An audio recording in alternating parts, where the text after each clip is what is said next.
Father Aljan, Marvin, ug Mitzi, mga binati kong mga igsuon diha ni Kristo, maayong buntag kaninyong tanan. Kita karon nagatigom paghalad dining mga santos nga misa na ngayon tagbendisyon para ni Marvin ug ni Mitzi sa ilang karong adlaw sa ilang pagbugkos diha sa gugma ug magpinayloay sa maong saad nga sila mag-uban sa ilang kinabuhi hangtod sa katapusan nilang ginhawa niining mao nga kalibutan. Nangayon tagbendisyon nga hinaot-untang nga pagabubuan si Marvin ug si Mitzi sa mga grasya nga ilang panginahanglan nga mahimong malungtaron ang ilang panag-uban, isip, bana ug asawa. Anistiwa ko kayo kailan ni Marvin ug ni Mitzi, no? Pero pagkakita na ganiya while passing through the aisle, mga gwapo-gwapa man kayo ni si Marvin ug si Mitzi, no?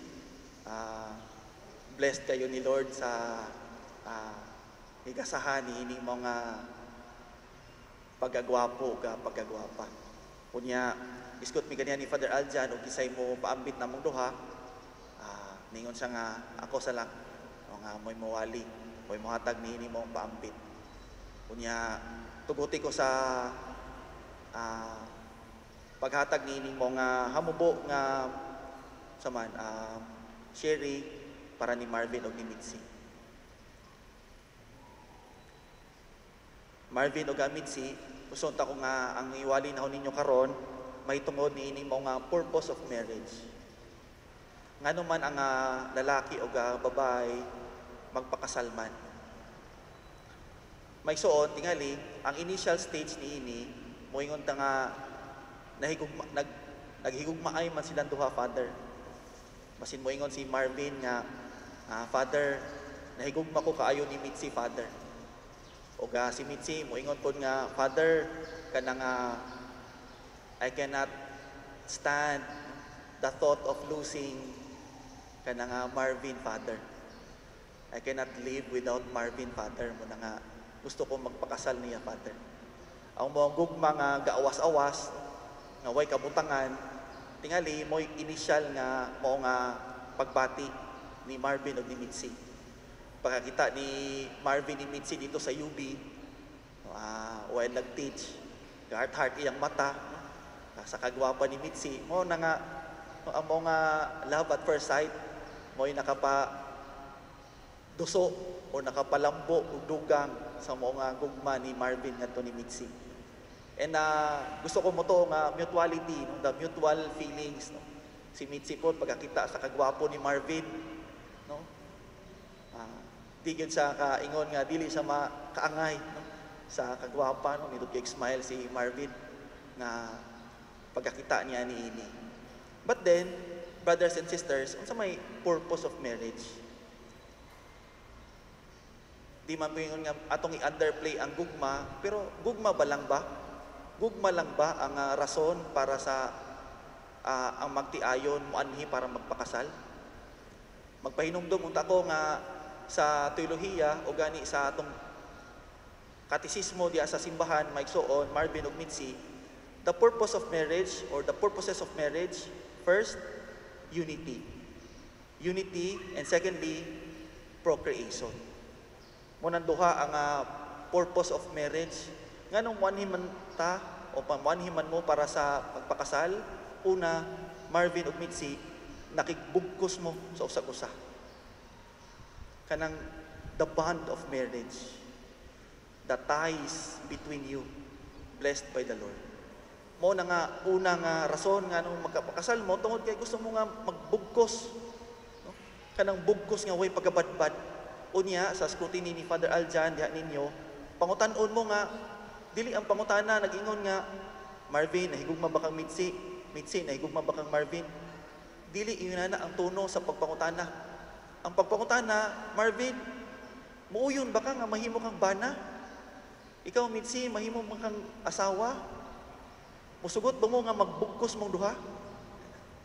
So the unity of marriage, mo gyud na ang purpose nga kanang ang unity nga hantod sa katapusan ninyo nga ninimong pagpuyo ninimong kalibutan, Marvin ug Mitzi, bisag asa mo maasayan nga institusyon asa mo dapitang magtudlo, kinahanglan nga ang inyong ties hangtod sa kahangturan.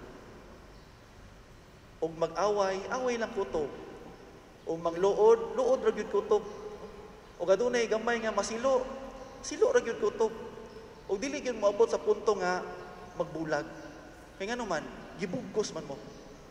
Og ano mo pagbugkos, hinaot unta nga desisyon sa magtiayon.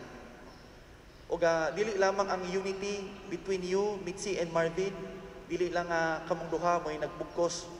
Pero nasayod kita nga ang nagbugkos inyong duha, no less than God Himself, the author of every marriage. Siya mo'y nagpahiluna sa inyong panagtagbo ni ining mong kalibutan. Sa daghan-daghang pulis ni ining atong probinsya, sa daghan-daghang mga maestro o maestra sa UB, pero nganong kamo mong yung duha? Ang participation sa tibuok nga universo para kamong duha mo'y magkita, magkuyog, o magigugmaay. O ikaduha, kining gitawag na to procreation. Kini bang responsible parenthood? Ang pagbugkos inyong duha, o matagaan mo sa Ginoo, o mangayo ta sa gasa gikan sa Ginoo ni ining mao nga bunga sa inyong pagigugmaay, mahimo ba mong mga maayong mga ginikanan ngadto sa inyong mga anak. Responsible parenthood. Nga hinaot unta nga og tagaan mo sa Ginoo, matagaan na mo sa Ginoo pila ka buok bata, you will raise them as good Christians. Not only Christians but good Christians. Mga good Catholics. Panikamutan nga mahimo silang mga maayong Katoliko diya sa ilang pagtubo o gani diya po sa katilingban sa simbahan. O sa katapusan, Marvin o Mitzi, kini mong adlaw, this is a day of the product of your discernment, the product of your choice. Marvin, magsadya ta karon, dili tungod kay nahigugma si Mitzi nimo, kun dili gipili ka ni Mitzi. Gipili. Big word kayo ng gipili, no? Manang pagpili. O Mitzi, magsadya ka karon, dili tungod kay nahigugma si Marvin nimo. Probably, initially, pwede. Pero, ang atong angay nga sa ulugon, you are chosen. Gipili ka ni Marvin sa daghan-daghang pulis nga pwede niyang pilian, sa daghan-daghang mga gwapa dito sa lubok nga pwede niyang pilian. Bisag si Mitzi, no, dito sa Pilar, ug asa man gani, sa iyang mga kasilinganan, sa iyang mga connections, sa iyang mga kaila. Pero Marvin, gipili ka. You are chosen by Mitzi to tie herself up with you until the rest of her days. O dili lamang ang mga panagpili, kamong duha mo'y nagpili sa usag-usa, kundi gipili po sa Dios nga kamong duha mahiusa ni ining mao nga kinabuhi. Again, Marvin og Mitzi, purpose of marriage, unity and procreation. O niining mong adlaw atong daygon pasalamatan ng Dios tungod kay gipili mo niya nga maghiusa. O Mitzi, gipili ka ni Marvin. Marvin, ipili sad kang Mitzi. Itong isunod karon ang pagpinayloay sa maong saad, nini nga maong sakramento sa kaminyoon. Mga minaluyamot nga Marvin o Mitzi, aniya ka mo dinhi aron paghingpit sa bugkos nga way pagkabadbad sa inyong gugma tubangan sa katawhan sa Dios. Ako nagapasalig kaninyo sa mga pag-ampo sa atong katilingban, aron ang Dios mubuo sa iyang daghang panalangin ug mutabang kaninyo diha sa pagtuman sa mga katungdanan sa kaminyoon. Ug kamo mga igsoon, akong hangyoon sa pagtabang kanila pinaagi sa inyong pagampo ug pagdawat kanila nga bag-ong kinasal diha sa atong katilingbang Kristohanon. Hangyoon kamo karon, Marvin o Mitzi, sa pagtubag sa tinuoray nining mosunod nga mga pangutana. Mitzi, miyanhi ba ikaw sa imong kaugalingong kabubuton aron pagbugkos kanunay sa imong kaugalingon diha sa paghigugmang pangalagad sa imong bana? Oo, Padre. Marvin, miyani ba ikaw sa imong kaugalingong kabubuton aron pagbugkos kanunay sa imong kaugalingon diha sa paghigugmag pagalagad sa imong asawa? Oo, Padre. Tumanon ba ninyo ang pag-agak sa mga anak ay hatag kaninyo sa Dios aron mamahimong mga maayong Kristiyanos? Oo, Padre. Marvin ug Mitzi, sanglit bot man kamo magminyo, pagunitay kamo sa inyong tuong kamot ug ipahayag ang inyong tuyo tubangan sa Dios ug sa iyang katawhan. Mitzi, kini si Marvin nga niya dinhi. Dawaton mo ba siya nga imong bana, sumala sa lagda sa inahan Santa Iglesia? Oo, Padre, akong dawaton. Uyon ka ba nga iyang asawa? Oo, Padre, o yun ako. Dawaton mo ba siya nga imong bana? Oo, Padre, akong dawaton. Marvin, kini si Mitzi nga niya karon dinhi, dawaton mo ba siya nga imong asawa sumala sa lagda sa atong inahan Santa Iglesia? Oo, Padre. Akong dawaton. Uyon ka ba nga iyang bana? Oo, Padre. Uyon ako. Dawaton mo ba siya nga imong asawa? Oo, Padre. Akong dawaton. Itugot Ginoo nga kami magkahiusa sa kasing-kasing ug hunahuna sukad karong adlaw bisan unsay mahitabo maayo o daotan sa kahamugaway o kapitos sa sakit o maayong panglawas hangtod ang kamatayon mobulag kanamo. Ug ako sa gahom simbahan, sinaksihan sa tanan nga niya dinhi, nagalig-on ug nanalangin sa bugkos sa kaminyoon nga inyo karong gihimo sa ngalan sa Amahan ug sa Anak ug sa Espiritu Santo. Amen. Magampo kita, panalangini Ginoo kini imong mga alagad nga si Marvin ug Mitzi aron makabaton sila sa mga kinahanglan sa kinabuhi nga gihulagway niining mga aras aron ila kining gamiton alang sa pagkapot sa kinabuhing dayon. Kini among gipangayo pinaagi ni Kristo among Ginoo. Amen. Panalangin ni Ginoo kini mga singsing aron ang imong mga alagad nga si Marvin ug Mitzi magpuyo kanunay diha sa paghigugma sa usa-usa ug sa pagbinuotan nga walay paglubad. Kini among gipangayo pinaagi ni Kristo among Ginoo. Amen. Mitsi, isulob kining singsing timaan sa akong paghigugma o pag-unong kanimo sa ngalan sa Amahan, sa Anak ug sa Espiritu Santo.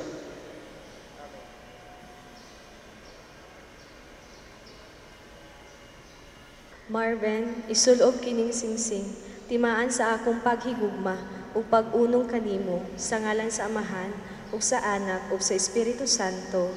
Amen.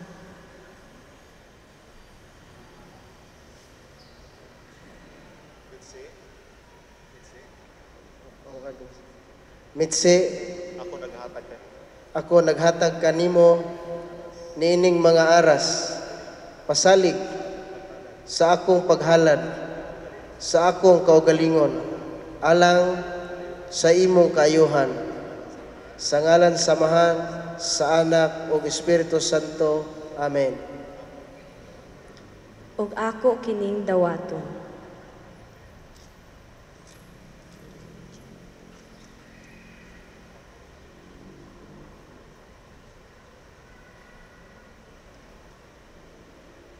Marvin ug Mitzi, ako naghatag kaninyo nining balaang kasulatan kung kining rosaryuhan, ang mga instrumento sa Ginoo nga maghatag sa kahayag giya sa insakto nga inyong padulngan. Malipayon kami nga mudawat Nining balaang Biblia, nining balaang Biblia, ug gikan niini hugta namo ang iyang pahimangno ang iyang panghimangno sa Espirituhanon sa Espirituhanon nga pagtuo sigon sa iyang kabubuton. Tukuro namo ang among pangandoy nga banay. Atong palipayan ang bagong kinasal nga si Marvin ug Mitzi pinaagi sa usa ka masipang pakpak.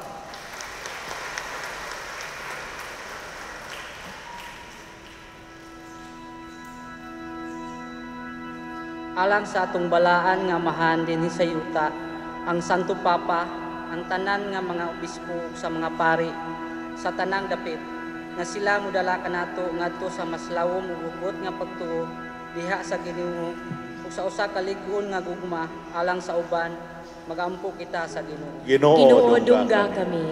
Alang sa atong presidente ug sa tanang mga leader sa gobyerno nga sila aktibo magpalambo sa mamithi sa kaminyoon ug sa pamilya sa kooperasyon sa tanan nga mga tawo sa maayo nga kabubuton magampo kita sa Ginoo. Ginoo, dungga kami. Alang sa tanang mga minyo nga sila mahimo nga magpadayon sa paghatag, makahimo sa pagpasaylo ug sa pagpangita og kalipay, paglawom sa uban, sa paglabay sa matag adlaw, magampo kita sa Ginoo. Ginoo, dungga kami. Alang kang Marvin ug Mitzi, usahon sa kanunay ang ilang mga kasing-kasing aron ang ilang panaghinigugma ay magdugang latas sa mga katuigan sa ilang kinabuhi, magampo kita sa Ginoo. Ginoo, dungga kami. Alang sa mga tawo nga mga masakiton, naginusara, nawad-an og kadasig, o dinawdaog nga sila mahimo nga malikon sa tabang sa Dios o sa tabang sa ilang mga higala, magampo kita sa Ginoo. Ginoo, dungga kami. Alang sa tanan nga nangamatay, ilabi na sa mga paryente o mga higala ni Marvin ug Mitzi, ug sa tanan nga mitambong niini nga kasal, aron sila makatagamtam sa hingpit nga kalipay ug hingpit nga katumanan sa kinabuhi nga walay katapusan, magampo kita sa Ginoo. Ginoo, dungga kami. Alang sa atong mga personal nga mga panginahanglan nga atong mahisgot karon sa kahilo, magampo kita sa Ginoo. Ginoo, dungga kami.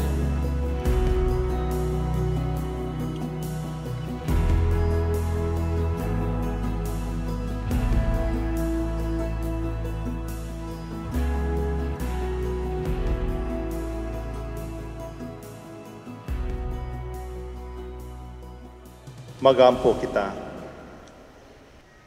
Ginoo, diha sa imong gugma gihatagan mo kami nini pagkalawat aron mahiusa kami sa usag-usaw kanimo. Mayngon nagihiusa mo si Marvin ug Mitzi dinhi nini sakramento sa kaminyoon. Sa ingon hiusaha sila diha sa gugma alang sa usag-usa kanila.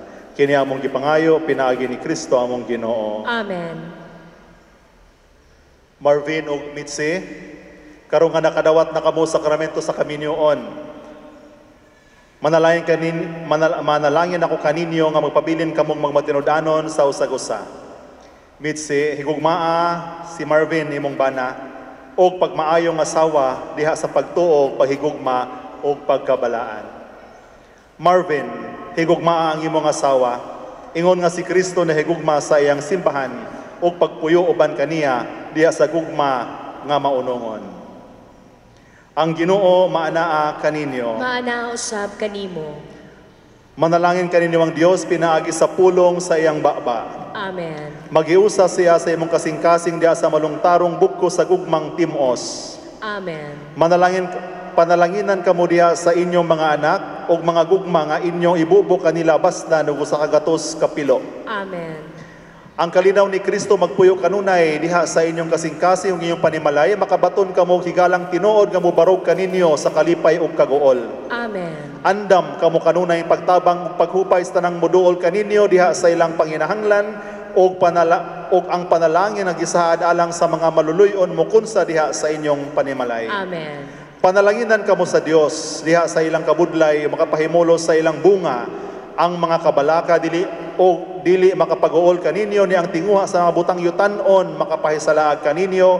Hinunua ang inyong kasing-kasing magatiman sa mga bahandi nga gitagana kaninyo dito sa langit. Amen. Hatagan kamo sa Ginoo og tuig nga malambuon aron makaani kamo sa bunga sa maayong bahandi ug tapos kamo makaalagad kaniya nga makanunayon dinhi sa iyang gingharian sa yuta, dadon kamo niya ngadto sa iyang tunhay gingharian sa langit. Amen. Og ang Dios nga makahagahom manalangin kaninyong tanan, ang Amahan ug ang Anak ug ang Espiritu Santo. Amen. Nahalad na ang santos nga misa, dato nato ang gugma ug kalinaw ni Kristo. Salamat sa Dios. Atong pakpakan si Marvin ug Mitzi ug atong saksihan ang ilahang first official kiss. In a count of 3, ato ang 3, 2, 1.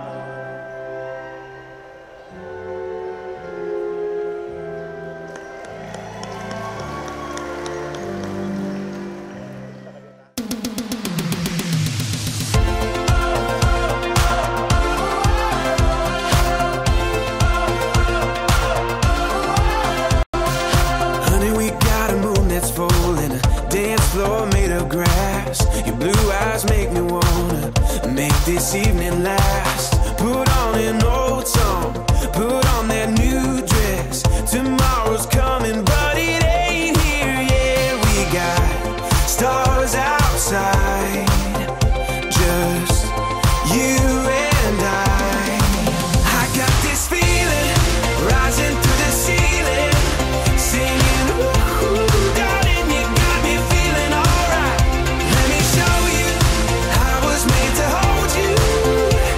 So loose shoes and dance with me, dance with me, dance with me tonight. Dance with me tonight. We can just forget the deadlines, leave them in the 9 to 5. Let's not waste a night.